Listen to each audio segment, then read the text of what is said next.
Hello, all you folks out there in YouTube land. It's the dreaded Lord Crocosquirrel, scourge of villains everywhere, especially video game villains and like really horrid devs. So, it's been a little while since we did an ADHD gamer episode, and I know some people were thinking that the old delivery system was kind of not great. So we're going to try this mostly unscripted and a little slower on the delivery, and maybe it'll work a little better. So, we're going to do this while we're actually playing the game. Now, I have a lovely thing all set up here.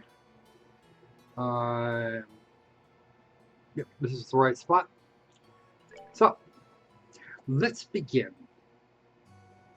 Legend of Heroes Trails in the Sky. The Legend of Heroes series is actually one of my all-time favorites. It's not what a lot of people. It's not what a lot of people would think of as completely brilliant as far as graphics go. And okay, I'll give them that. It's not entirely brilliant for that. I know there are a few people who think of these games as utterly boring. I had one guy. I was playing the second chapter a couple days ago, a few days ago on a live stream, and he pretty much just threw a fit. So yeah, I'm kind of six of one, half minutes of the other. If it's boring watching people play these things, but hey, my thinking would be just not to watch it. As everybody knows, I am a sucker, a complete sucker for a really good story. And that is something that the Legend of Heroes series overall has always done well.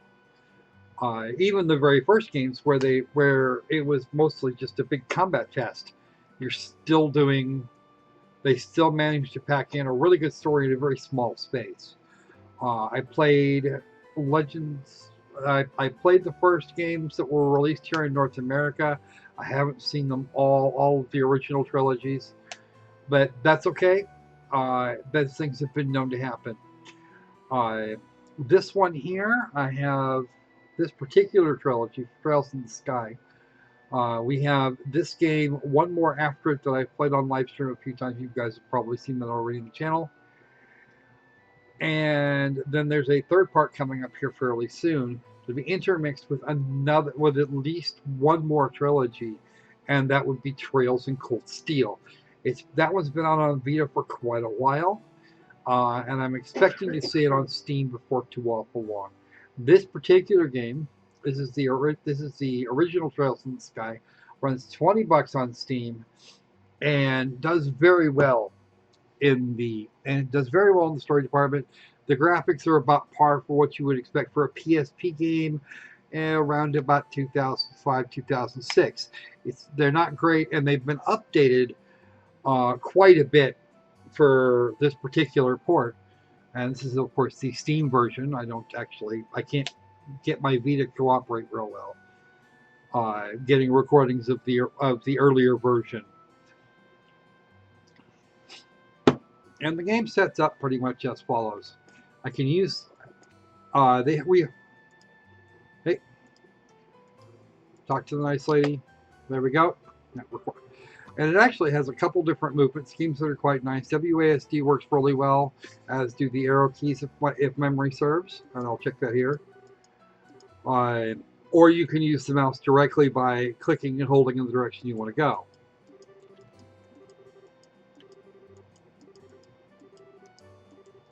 Right? Picking up jobs is actually a fairly easy thing. Our main character today is Estelle, and whilst you will probably be ignored by the far-fetched feminists, she is actually a very strong female character. She's solid in her attitudes and her ways, and she grows up quite a bit over the course of just this game, and even more over the course of the next one. So she's actually a very good character. There's a lot of craft put into her writing. Joshua, maybe not so much. He does sort of come of age during it, but really the focus here is Estelle, and as a female character, she is very well treated. She's well respected, at least to the degree that she should actually be She should be given her age and her relative level of experience. It's not that these things are not a problem as far as I'm concerned. Uh, she doesn't take herself all that seriously to begin with, and she does make her screw ups, but they get less and less as we continue on through the game. Uh, there's all kinds of fun little things. If you're an explorer, go explore. Really, you will not. Uh, you won't regret it. There's all sorts of little secret things. There's even whole missions you could pick up that just don't appear anywhere. They're completely hidden from the universe. Usually in one of these there's 7 or 8 chapters plus a prologue and a light epilogue. And in any given one you're going to have at least one and sometimes several hidden things. You've got to talk to all the NPCs. You got to pick on everybody. Some of these jobs actually have exploration periods. If you get so far into the story, you're not going to be able to get back to. You're not going to be able to pick up those quests, or they're just simply going to expire. And then you have a clear sense of progression, not only in the level system, but you also get story progression points as you go along, as you get a number of quote-unquote BP bracer points. In this case, you actually wind up doing a little better as far as your bracer rank. So you actually you're getting stronger, your characters are getting stronger, and you're getting recognition for this progress that you're making for the game. One real downside, the one thing I really don't like about this particular game, is that they didn't do they enjoyed the idea of sawtoothing. Once you've left an area, you're not going to get back to it anytime soon, and in fact you're not going to get back to it at all during that game. So if you have stuff you want to finish it before you go on to your next section. This doesn't matter if it takes you an extra hour, an extra 30 hours. Get through it. If you think you might not have seen everything, go look. You may still have missed things, but at least you had a chance at getting them. So, the Steam version has a number of achievements, including getting all the fun chests and finishing and maxing out your bracer points, all that sort of nifty thing. And you just really have to kind of tuck into it and go. Let's see. Okay, I was wrong about the WASD keys. It's actually the arrow keys, and we're just fine. With that. It's actually mostly expected. That is going to be another bracer trainee up there. Actually, it might be another. Who is that? Okay, that's Ridge. He's actually been on staff here and rolling for a little bit. So,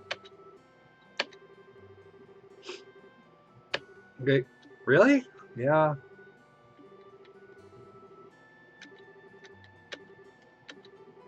Here's Cheryl. Here's Estelle learning a thing or six about her dad. She had no idea what was going on. He acts like a no good middle-aged man. All right. You actually have a fair amount of map to play with. Your mini map you can actually fix the position of, and you have a fair range of movement.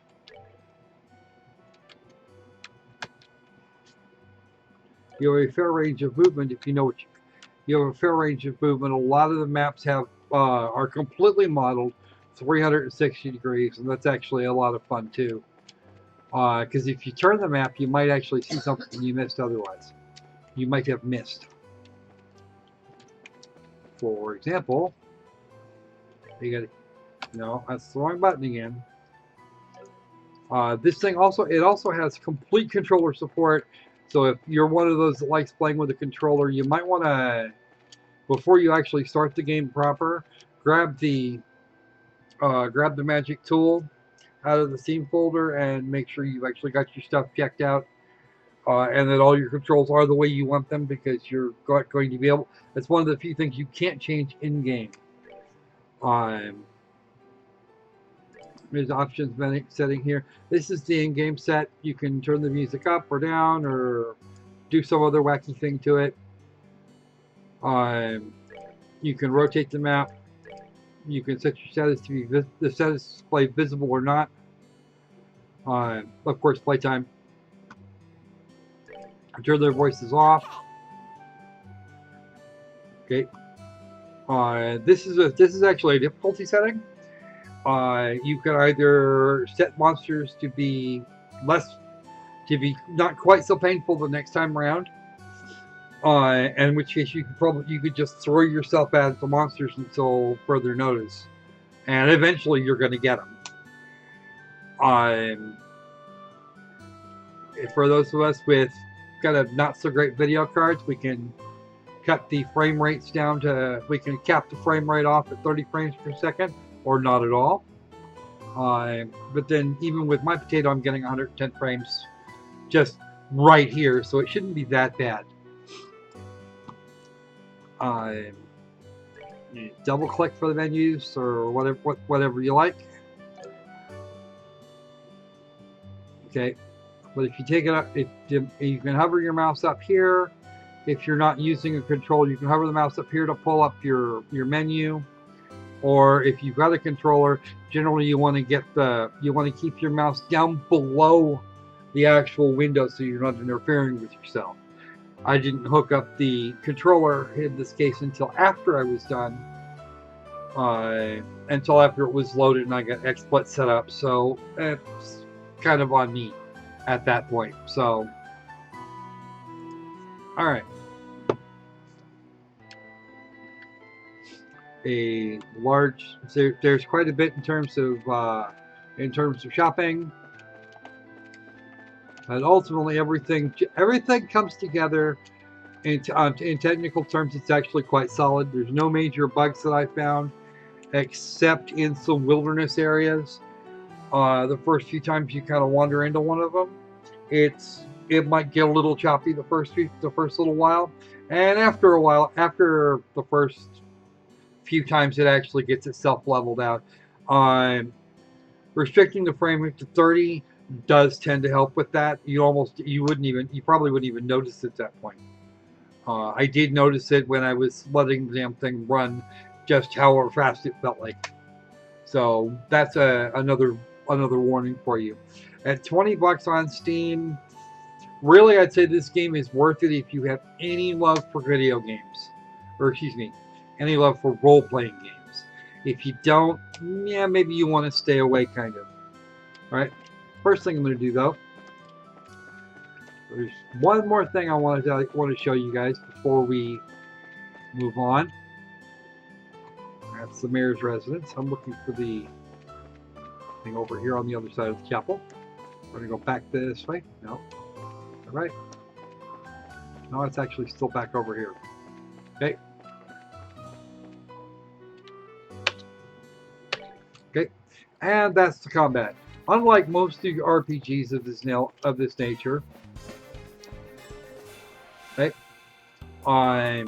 you actually have a semi-tactical setup. You set it to attack, and you have a movement rate, but you're not having to be. But the level of strategy really depends on what you're selecting, as opposed to, or what you have to select, as opposed to just how far you are away from the enemy generally. Quite a few characters in this game have ranged attacks. These two, not so much. We got Kid with the twin swords, and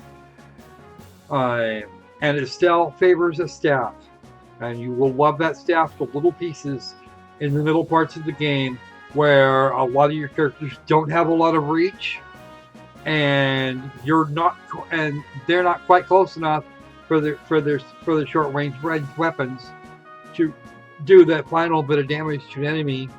Estelle could just kind of run in there into an empty spot and still be able to take chunks out of it. So that's actually a good thing.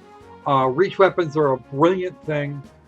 There are a couple people that have them, but not everybody. And the people that don't generally tend to be frontline fighter types. Estelle makes a good generalist. If you want to turn her into a tank, knock yourself out. She's not as good a mage as a few of them, but she is definitely well-rounded. She's capable of damn near anything on the battlefield. So that's pretty much it for me. I'm going to give this one a thumbs up. As far as the story, if you really have to have one, I'd probably say 93, 94 out of 100. Well, probably not that high. Let's go 90. It does have a couple of its little glitches here and there, and the interface takes a little bit of getting used to, but once you've got it in your goal for at least the next 3 or 4 games. So, in the meantime, I'm going to stay safe, stay sane, and this is how you make games fun again.